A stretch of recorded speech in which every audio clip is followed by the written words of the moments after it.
Bien, ciclo de vida y medición de huella de carbono de envases plásticos, el título del siguiente panel. Son sus integrantes Javier Figueira, ingeniero químico y actualmente se desempeña como líder comercial y de sustentabilidad para Braskem Argentina.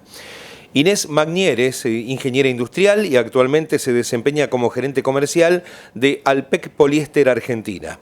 Gastón Domínguez, licenciado en gestión ambiental y actualmente se desempeña como líder de desarrollo de packaging en Mastellone Hermanos. Va a moderar Fernando Lamela, licenciado en marketing, con más de 20 años de experiencia en la industria química y plástica y es actualmente director general de Styropec Región Sur de América Latina. Muy bien, gracias por estar. Cuando gusten pueden comenzar.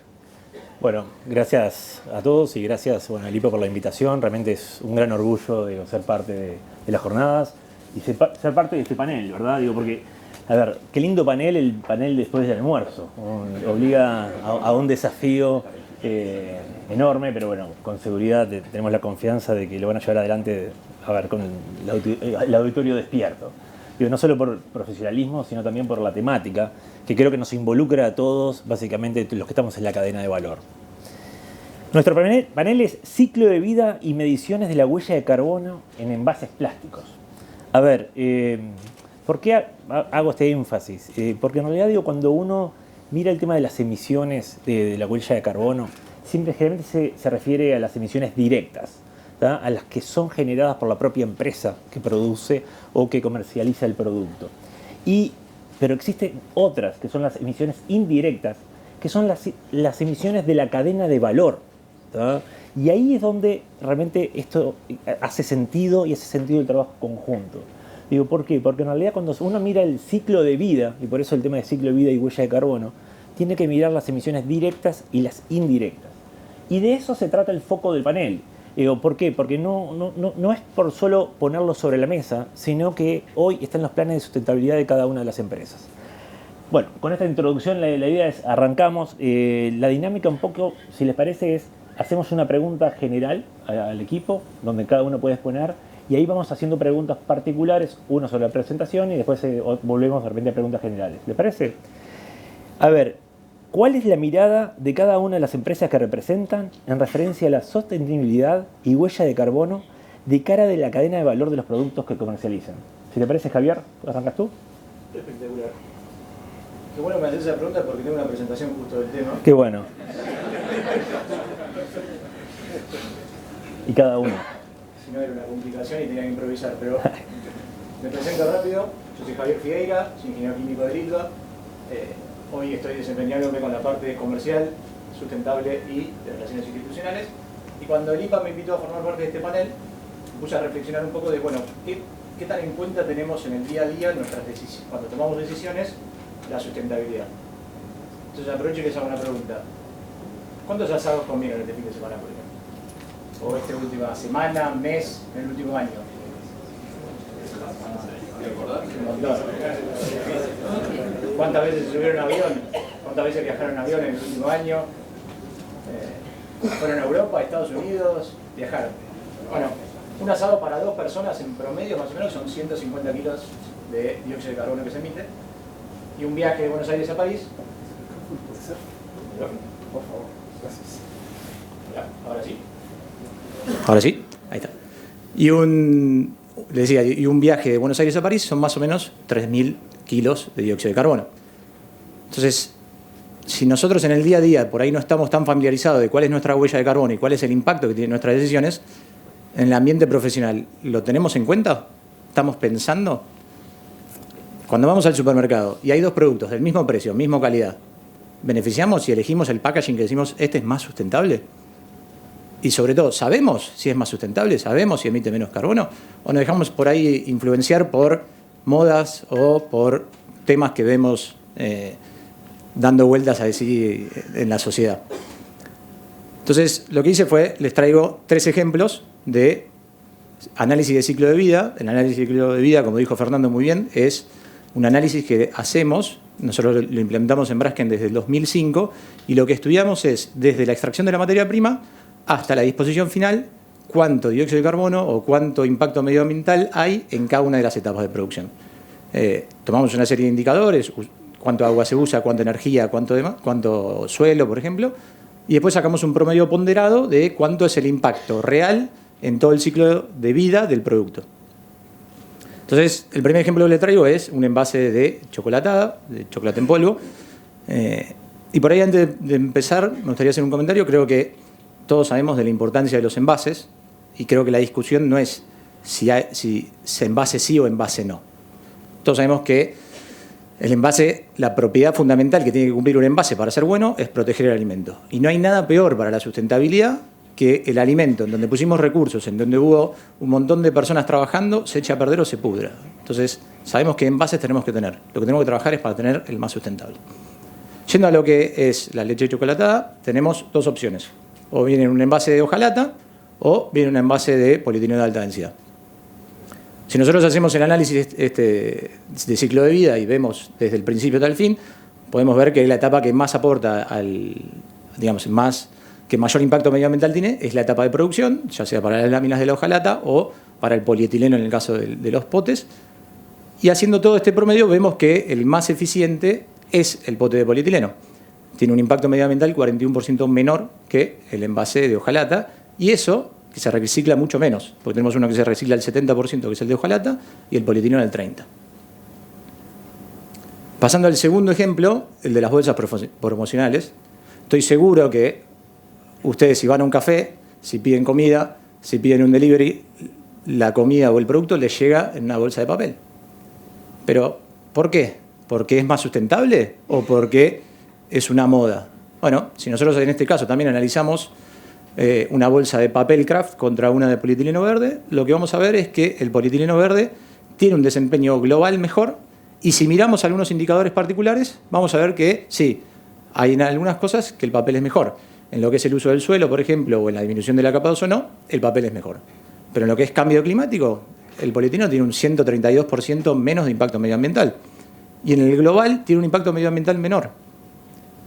Y lo curioso es que si vemos las tasas de reciclado son bastante similares.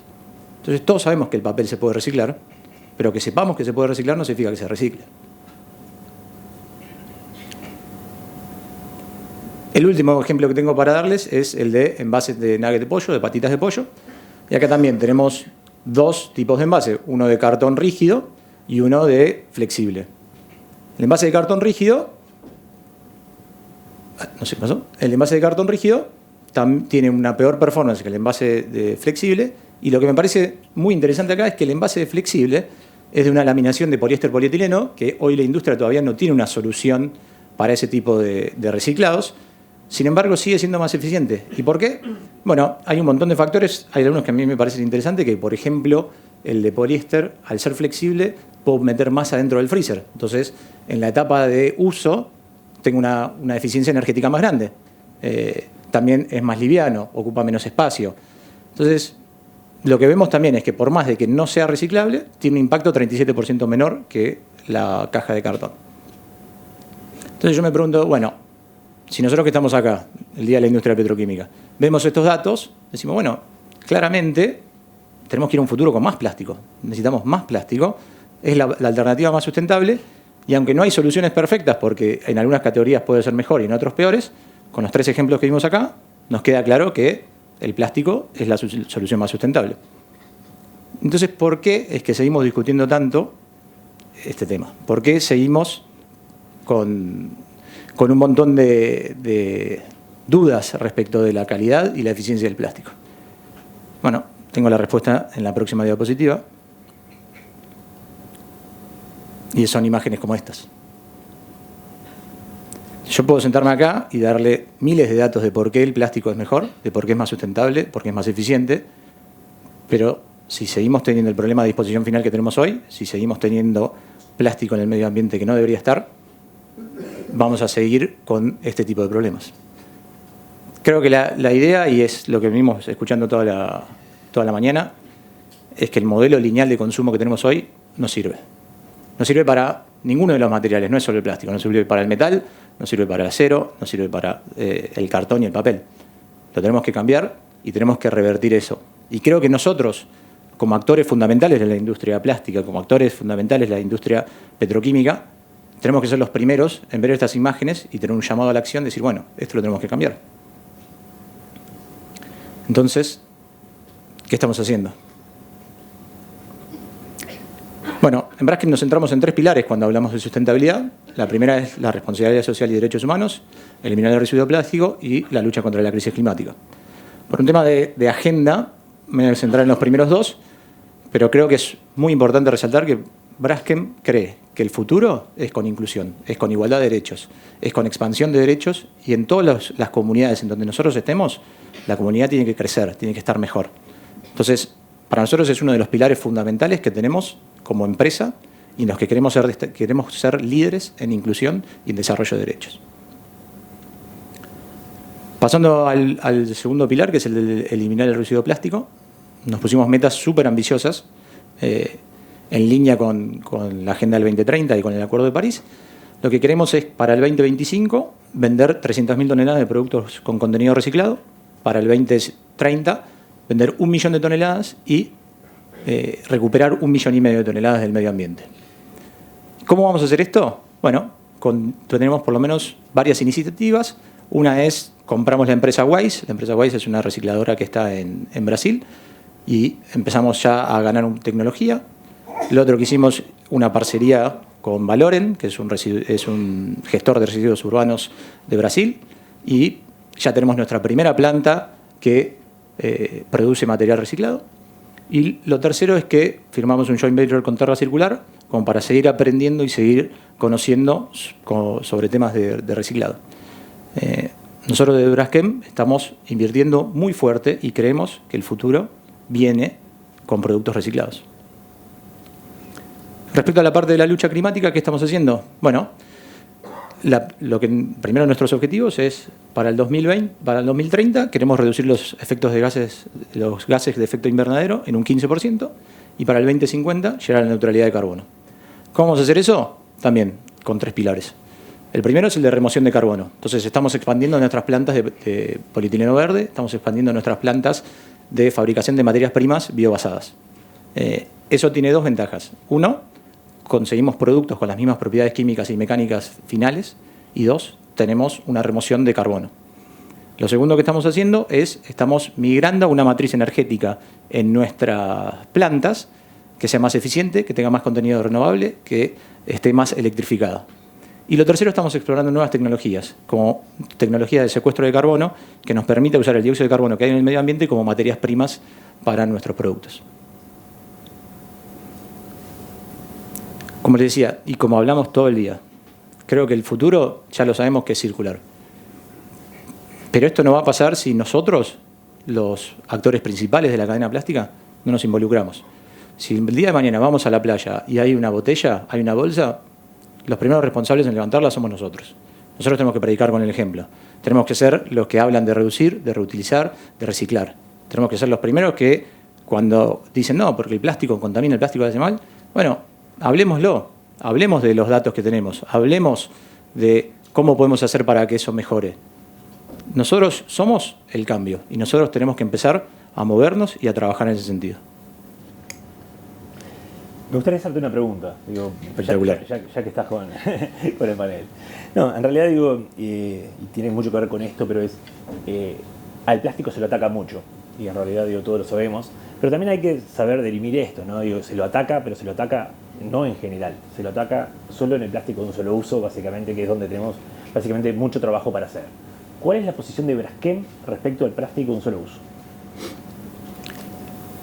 Creo que lo primero es entender que, como decía, no hay soluciones mágicas, no hay productos mágicos. Entonces, incluso si hacemos el ciclo de vida de un vaso reciclable, un vaso de vidrio versus un vaso de un solo uso, y el vaso de vidrio usa 100 veces más de agua durante su vida. Entonces, dependiendo cuál sea el indicador que nosotros veamos, podemos llegar a tomar una decisión incorrecta. Nosotros, desde Braskem, lo que queremos es que lo que hay que hacer es trabajar en la circularidad. Tenemos que trabajar para que lo que hoy es un plástico de único uso, mañana sea una materia prima. Y hay algo curioso que pasa, que por alguna razón hay una disociación entre el plástico y la persona. Entonces nosotros vemos el plástico en la playa o lo vemos en los basurales y creemos que ahí llegó mágicamente. Y en realidad somos nosotros los responsables de que eso está ahí y somos nosotros los responsables de cambiarlo. Entonces, para responder a tu pregunta, tenemos que migrar a una economía circular de bajo carbono y trabajar para que los plásticos de único uso puedan tener más usos. Muchas gracias.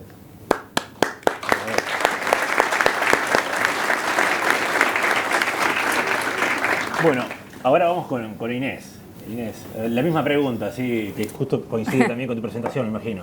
Dale. A ver. Hola a todos, primero. A ver si avanzamos. ¿Me escuchan bien? Soy el corbatero, uno no se da cuenta. Ok. Primero, para los que no conocen un poco la compañía, solamente rápido dónde está localizada. ¿Sí? Está localizada en 9 países, tiene 2 plantas en Argentina, una planta de PET virgen y una planta de reciclado. Es el mayor productor de poliéster de América y es el mayor reciclador de resina de botellas en América. ¿Sí? Y bueno, tiene plantas en Estados Unidos, en Canadá, en Reino Unido y hace poco en Asia.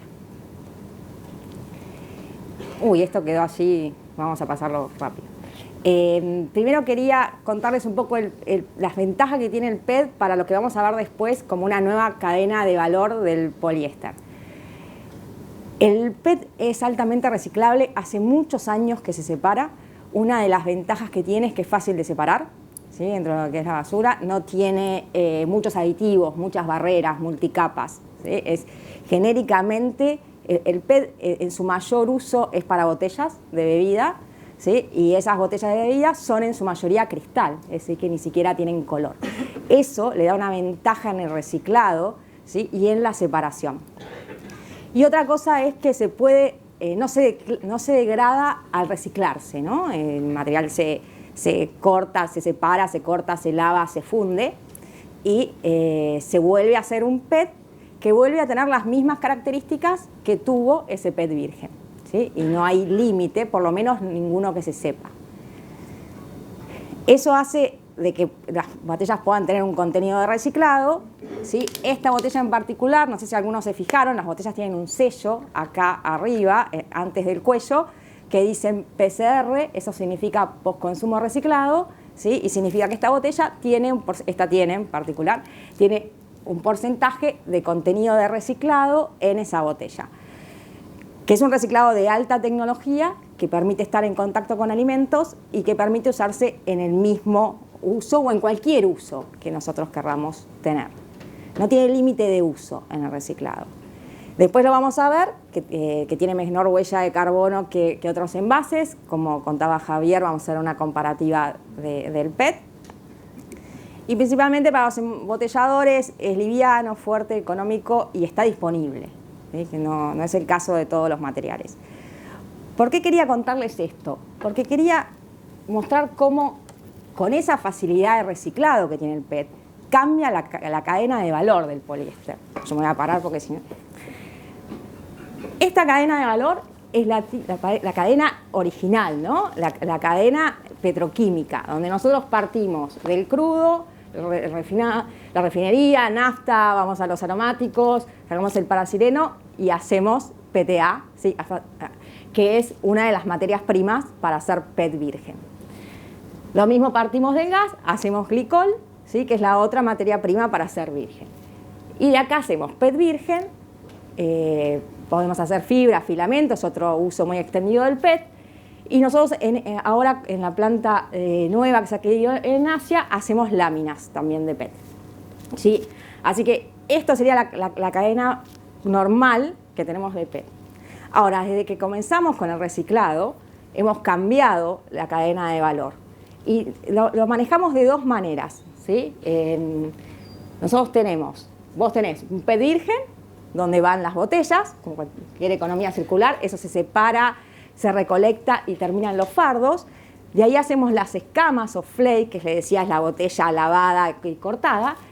Y ahí tenemos dos opciones, y estamos haciendo las dos opciones. Una opción es hacer ese pellet reciclado, ¿sí? Apto a contacto con alimento, que es el caso de que se usó en esa botella. Entonces hacemos un pellet de PET que es 100% reciclado, ¿sí? Eso lo vendemos a nuestros clientes, que pueden hacer una botella 100% reciclado, hay en el mercado hoy, o pueden usar un porcentaje junto con el virgen y hacer una botella.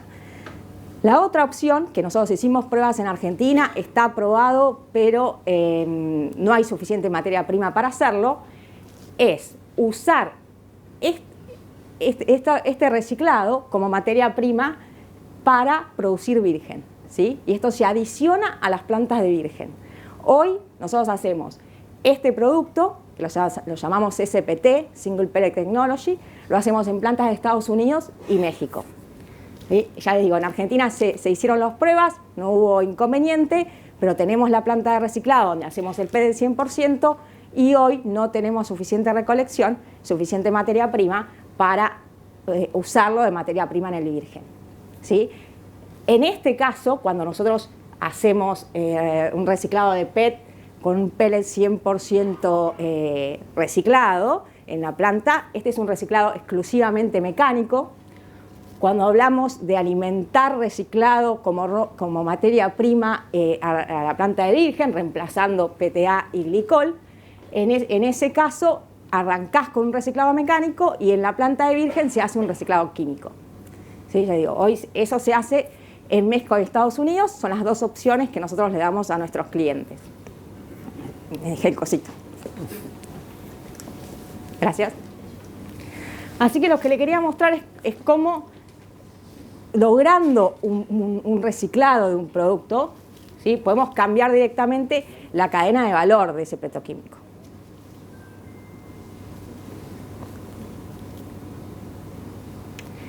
Una de las cosas que decías es que está haciendo la empresa, ¿no? Y de esa manera te cambia el ciclo de vida del producto. ¿Y qué es lo que está haciendo la empresa? La empresa ha ido creciendo, ¿sí?, en reciclado fuertemente en los últimos años. La primera planta que tuvo fue un joint venture en Estados Unidos. Esa planta era un reciclado de baja calidad, que era un joint venture con una empresa de alfombras, entonces se usaba para ese uso.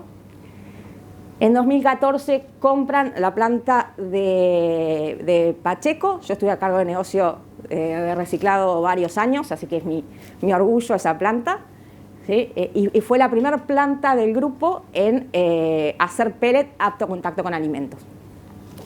Y después adquieren 2 plantas más en Estados Unidos. ¿Sí? La idea de la empresa es tener estas opciones, ¿sí?, tanto un pellet 100% reciclado mecánico como un pellet virgen que usó de materia prima el reciclado en un reciclado químico en todos los lugares donde está localizada la empresa. Bueno, y además, un tema cuando uno entra en el negocio de reciclado, que como petroquímicos no estamos tan acostumbrados, uno empieza a trabajar en esta parte, ¿no? También en la recolección. No hay manera de hacer crecer si uno no se empieza a involucrar un poco en esa parte, y no es fácil. Para los petroquímicos es un negocio muy diferente, ¿no? Así que bueno, también hemos empezado a participar en asociaciones y empezar a trabajar en recolección.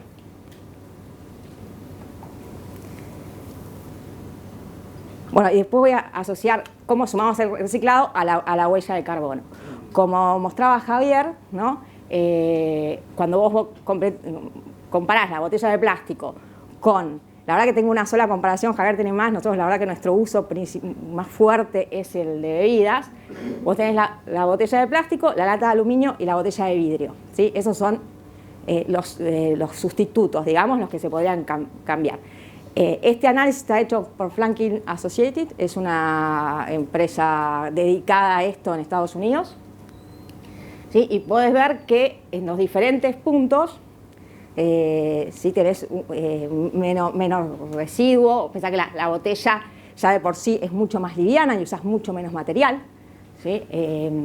Funden a otro punto de fusión, eso también ayuda a que tenga un menos uso de energía, ¿sí? También lo de global warming y la producción de lluvia ácida y smog. Pero nosotros tenemos este ciclo de vida donde mostrás que la botella, ¿sí?, tiene una menor huella de carbono que sus sustitutos, Pero al vos adicionar reciclado, el reciclado tiene incluso una mejor huella de carbono que el virgen, ¿sí? Entonces, además, vas a tener una reducción en los gases invernaderos de 60% si usamos reciclado, ¿sí? Así que el reciclado tiene, para mí, doble efecto, ¿no? Tiene el efecto del residuo, que es un tema gravísimo y que nos tenemos que ocupar como industria, y tiene el efecto, además, de que tiene una menor huella de carbono, ¿no? Así que tiene los dos beneficios. Y como decía Javier, nada de esto es perfecto. El reciclado sí tiene un mayor uso de agua. Todo el proceso de separación y hacer la escama, eso tiene un consumo de agua mayor que el virgen. Entonces, bueno, como les contaba, la empresa, para mejorar el ciclo de vida y la huella de carbono, está dedicando fuertemente a reciclado, con muchas inversiones. Estamos haciendo inversiones acá también para aumentar capacidad. Y además, como gran parte de las empresas que están acá, ¿sí?, tenemos nuestros objetivos, ¿sí?, de reducción de huella de carbono. Tenemos para el 2030 reducir un 31% de emisiones 1 y 2, y de Scope 3 un 20%.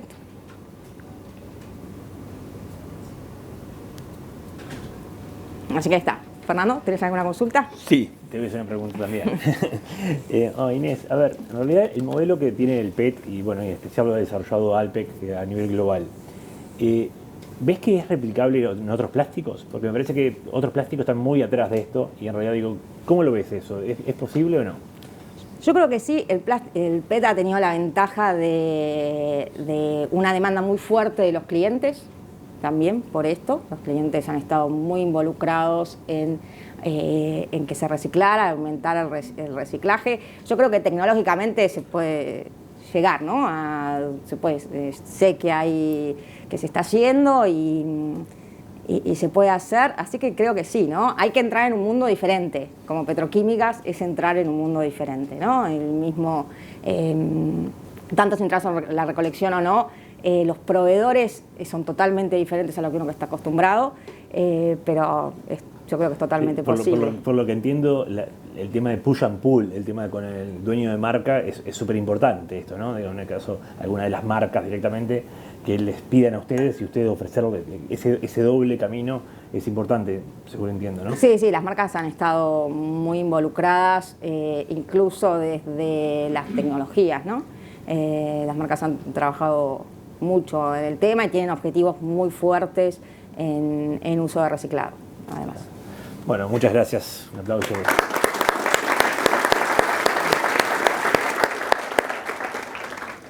Bueno, Gastón, tu turno. Bueno, mi turno.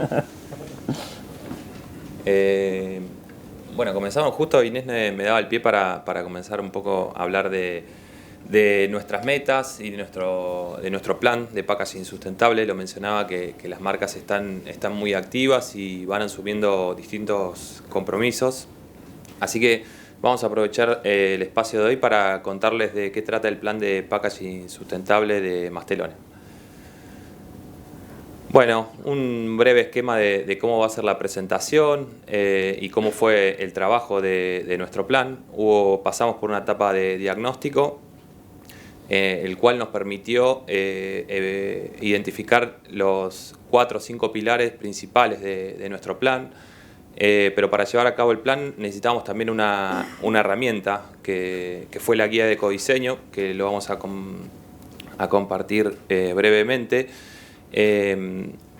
Luego de ese plan surgieron las metas y por último vamos a cerrar con el compromiso. En la etapa de diagnóstico, bueno, evidenciamos que año tras año, pero estamos focalizados en el consumo de 2022, Mastelone consume unas 25.000 toneladas de packaging total, de las cuales casi el 50%, a mí me gusta redondearlo, decir que el 50% es plástico. Plástico de todos los que hablamos hoy, principalmente polietileno, PET, PS y polipropileno también. Hay otras 7.000 toneladas que son papel y cartón, que buena parte es el packaging secundario, y otra parte tiene que ver con la proporción de cartón que tienen los envases asépticos, ¿sí? O tetra. Vamos a tratar de no decir marcas, pero lo van a identificar más fácil si digo tetra. Y después consumimos unas 6.000 toneladas de madera que tienen que ver con la unidad para transportarlo, con el pallet. De ese primer diagnóstico salen como estos 5 principales metas o pilares de trabajo que Mastelón está viendo que tiene que trabajar para el 2030. El primero y el más intuitivo tiene que ver con que los envases sean 100% reciclables. Cuando vas afuera o mirás otros mercados, casi que todas las compañías hoy lo tienen de base. Sus envases son reciclables y los que no están transicionando a hacerlos. Por lo cual haces un benchmark de las principales marcas y tienen este objetivo como el primordial. El segundo es reducir el consumo de plástico virgen, focalizándolos en los de origen fósil. Y de la mano con eso de consumir menos plástico virgen también aparecen los materiales reciclados, ¿no? Comenzar a incorporar cuando sea seguro para el alimento, ¿no? Porque hoy se habló de distintas metodologías de reciclado y no todos los plásticos hoy tienen la oportunidad de ser grado alimenticio. Así que en los que ya lo son, profundizarlos, y en lo que no, empezar a fomentarlos para que lo sean. Otro de los pilares importantes de trabajo es que en los envases asépticos sean 100% de fuentes renovables. Esto después lo vamos a profundizar más, como para que se entienda de dónde estamos hoy y hacia dónde queremos ir.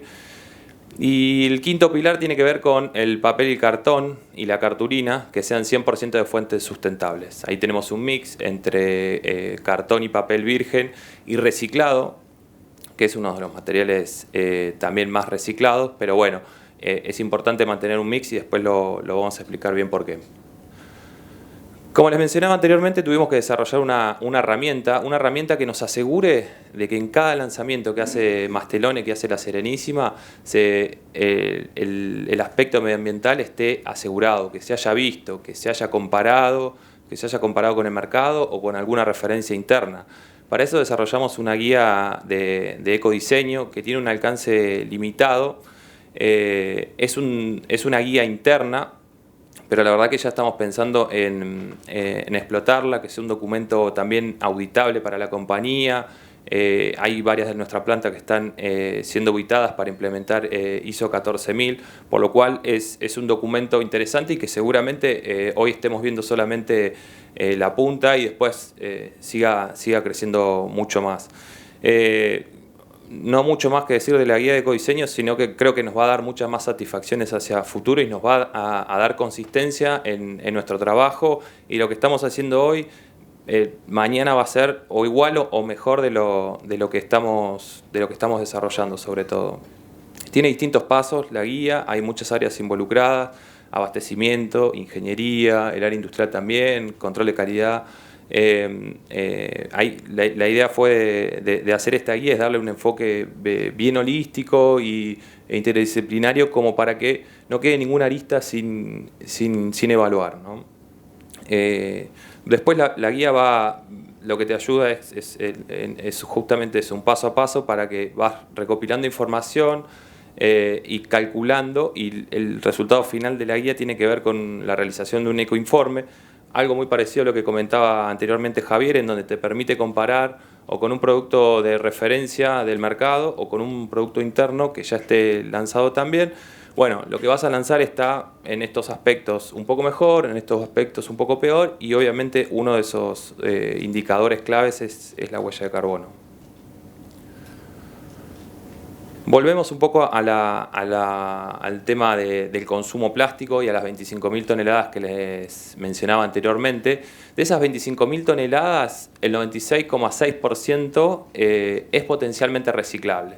Y obviamente dejamos el potencialmente porque sabemos que después la realidad es bastante distinta, ¿no? El reciclado en nuestro país Hablaron algunos en las presentaciones anteriores en los paneles de un 10%, un 15%. La verdad que no creemos que supere ese número, por lo cual de esas 25.000 toneladas que hablamos de material de empaque, casi el 50%, 12.000 toneladas, son plásticos, ¿sí? Distintos plásticos, y el 90% de esas 12.000 toneladas también es reciclable.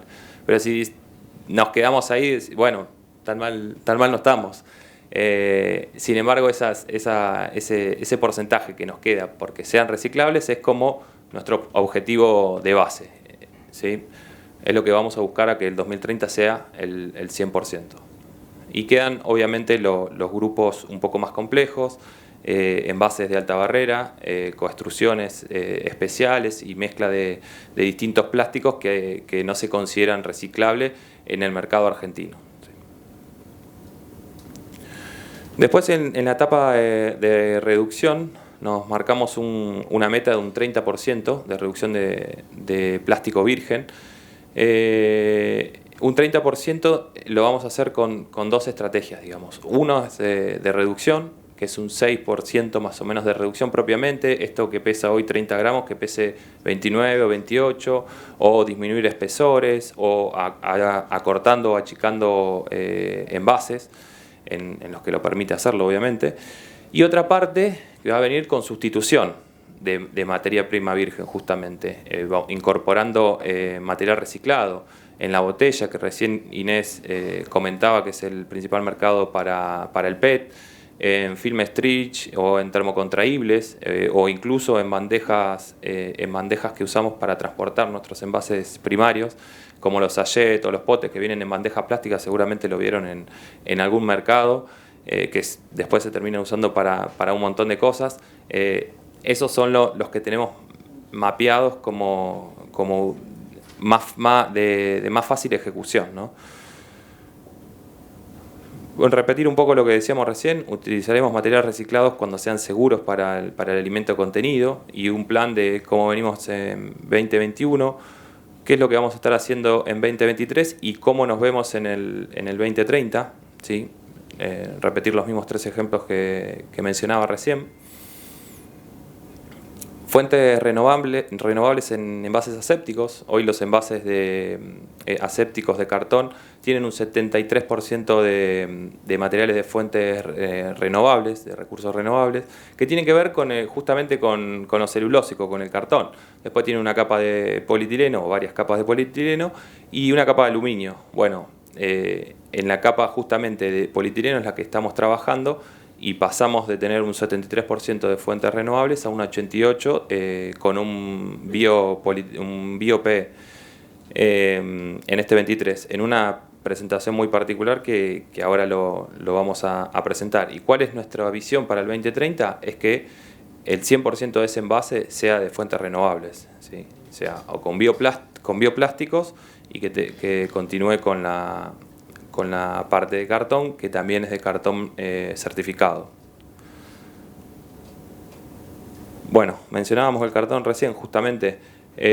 Nosotros hoy tenemos un consumo de 80% de cartón reciclado, para las cajas sobre todo, y un 20% de cartón virgen. Ese cartón virgen es necesario para aplicaciones muy específicas, como cajas que van para contenedores de frío o cámaras de frío o ultracongelado. Esa porción de virgen es necesaria no solo para esas aplicaciones, sino también para mantener una buena calidad de reciclado, ¿sí?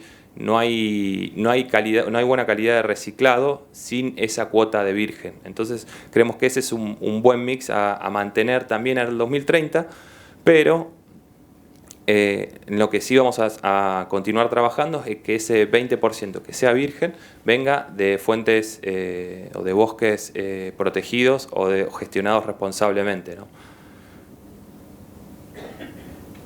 Y bueno, ya yendo a la parte de los ejemplos, este año estuvimos trabajando, en realidad venimos trabajando ya hace 1 año y medio atrás, en hacer más liviana la botella que lanzamos en 2029, que nació con 31 gramos. Estuvimos haciendo distintos prototipos y el que quedó fue este que logramos mantener la barrera, logramos mantener la vida útil del producto, de una leche de larga vida, que son 180 días, y logramos bajar también 6% del peso de esa botella y terminar impactando después en el 6% de la reducción de CO2, ¿sí? Y el que les mencionaba anteriormente, quizás este producto ya lo vieron en el mercado, pero en abril lanzamos y cambiamos un envase bastante emblemático de la leche larga vida, que venía históricamente en envases del formato brick, y ahora pasaron a un envase que se llama Edge, que este envase tiene dos particularidades. Les hablé anteriormente que aumentaba la fuente renovable, y el aumento de esa fuente renovable tiene que ver con la incorporación de BioPE, tanto en la tapa, que es 100%, como en una de las capas internas. Y eso logró un impacto de 12% de emisiones de CO2. ¿Sí? ¿Qué les queremos mostrar con estos últimos dos casos? Le mostramos la herramienta, le mostramos cuál era nuestro plan. Estamos trabajando muy fuerte en medirnos, en saber cuál es nuestro impacto. Estamos trabajando en reducirlo. Y seguramente el paso que nos quede tenga que ver con compensarlo. Es lo más intuitivo que podemos hacer. Y ojalá que podamos contarles el año que viene que tenemos un par de envases con huella de carbono compensada. Por último, quería dejarles nuestro compromiso para el 2030, que tiene que ver con todo lo que fuimos mencionando y repasando. Nuestros envases serán 100% reciclables, reutilizables o compostables. Reduciremos el consumo de plástico virgen, fomentando el uso de materiales reciclados, y priorizaremos los materiales de fuentes renovables y de origen sustentables. Muy bien.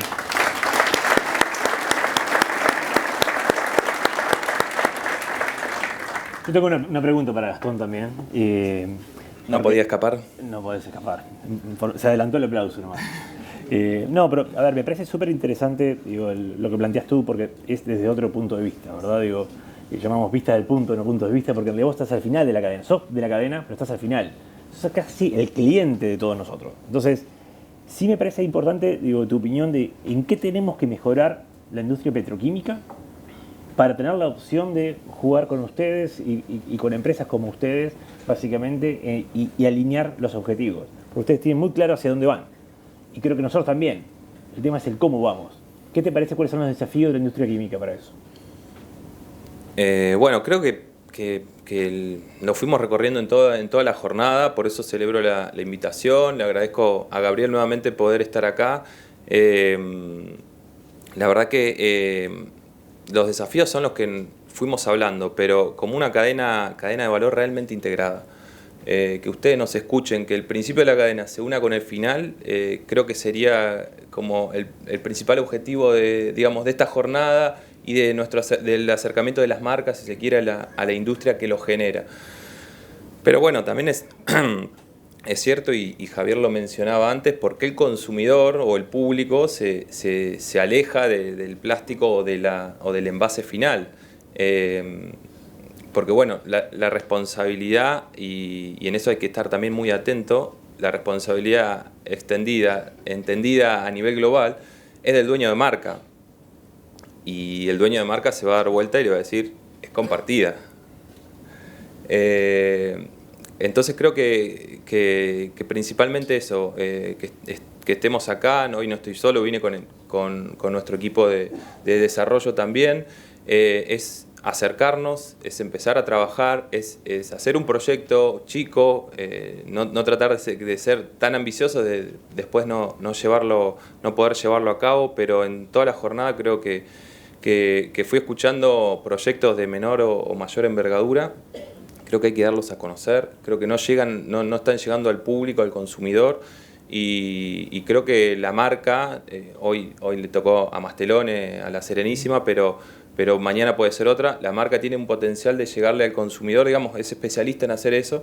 Creo que integrarnos es lo mejor que podemos hacer. Muchas gracias. Inés, y tomo base la presentación de Gastón. Veía que quieren apuntar a 100% producto de contenido reciclable o contenido reciclado. ¿Lo ves posible? ¿A qué se tiene que enfrentar? Contanos algo de tu experiencia de qué hay que enfrentarse cuando queremos tomar esa decisión. Quiero ir por el 100%.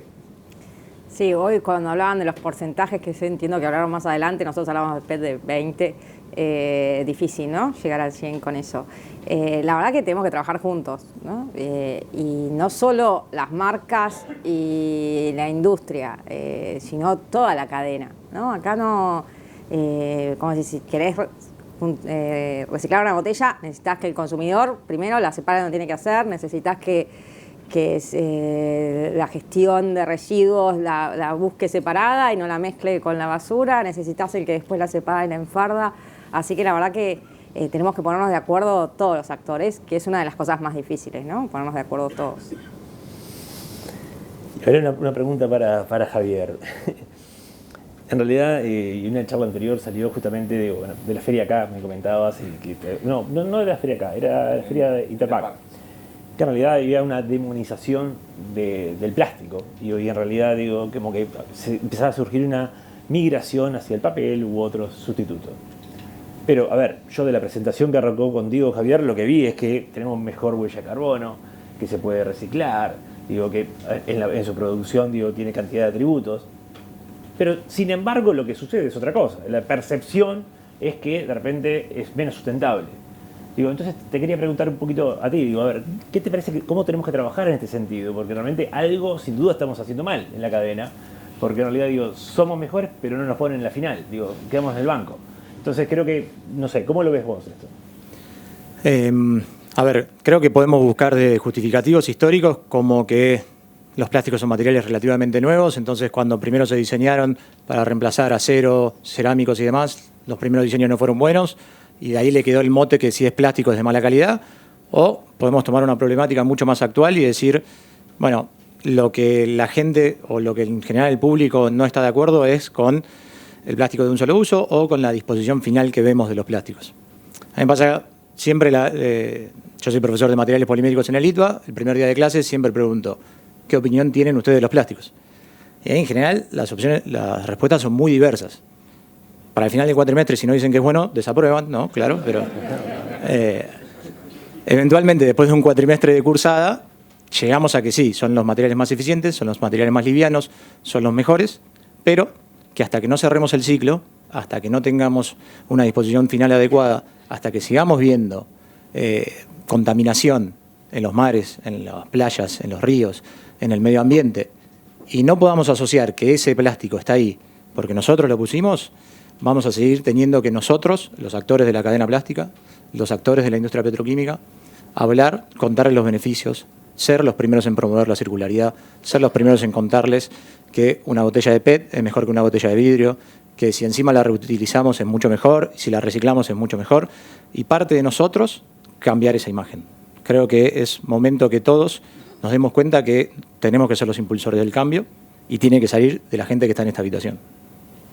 Perfecto, muchas gracias.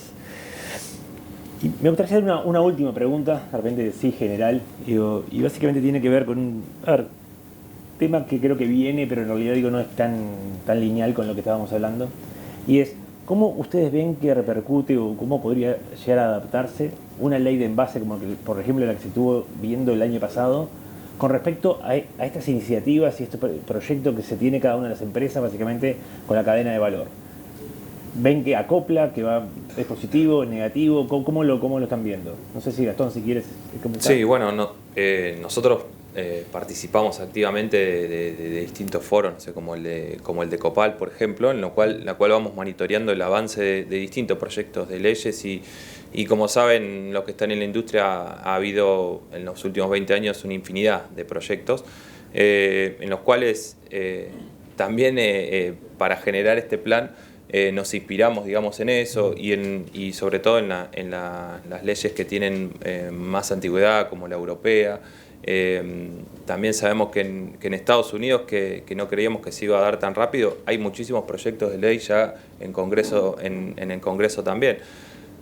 Por lo cual lo que estamos desarrollando está completamente en línea con eso y creemos que de hecho eso nuestro plan de packaging sustentable puede llegar a ser una ventaja competitiva en algún momento o en realidad a disminuir el impacto de esa posible ley. Perfecto. Creo que estaban presentando hoy, mañana, ¿cuándo es que...? Mañana, ¿no? Sí, nuevamente, está justo presentando nuevamente mañana. Por eso salió. Sí. Mira, yo creo que si una ley va a ayudar a que haya más recolección y se recicle más, es bienvenida, ¿no? Siempre queda la duda si realmente qué va a pasar después, ¿no? Y si realmente efectivamente se van a conseguir más botellas o cualquier material que sea reciclado y si se va a reciclar más. Pero indefectiblemente en todos lados hay leyes de responsabilidad empresaria y en algún momento va a estar, ¿no? Está bueno que acompañe y que eso repercuta en más reciclado. Perfecto. ¿Javier? Creo que cualquier marco normativo que se le ponga que impulse a la industria, que impulse el reciclado, que formalice la economía circular, que amplíe derechos y que sirva para que estemos todos como una comunidad mejor, es bienvenida. Entonces, creo que es importante estar alineado la industria, la sociedad, el gobierno y entender qué es lo que necesitamos y cómo hacemos para promover y para migrar a esto que estamos todos de acuerdo que tenemos que ir a una economía circular, no solo por el plástico, sino por todos los materiales. Oh, perfecto, muchas gracias. A ver, me quedo recapitulando con algunos puntos que creo que fueron lo que se hablaron, ¿no? La importancia de unirse y de la comunicación en la cadena. ¿No? Y del primero al último, no de repente por sectores, sino del primero al último y ver cómo realmente le hacemos para poder llegar a donde todos queremos llegar. El tema es solo definir el cómo. Otro punto es, sin duda, cómo incrementamos el porcentaje de reciclado, ¿no? Que eso sea de repente un objetivo también compartido de todo esto. ¿Por qué? Porque justamente es lo que tracciona a todo el cambio, porque de repente, podemos decir que es reciclable, pero si no se recicla no sirve. Y creo que también eso es un poquito lo que viene pasando. Sí, el plástico se recicla, pero no hay volumen.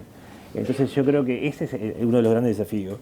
Y sí, creo que también, como punto importante, es difundir los atributos versus los sustitutos, porque en realidad, cuando vas a lo técnico y sí querés plantearlo y sí ves que de repente, y ganás en cantidad de cosas, en realidad cuando el usuario final o el perdón toma la decisión, de repente la toma más, no en caso de un análisis, pero sí en tema de marketing o de perspectivas básicamente de la audiencia. Entonces creo que sí es importante continuar trabajando en eso y darle de repente un push importante.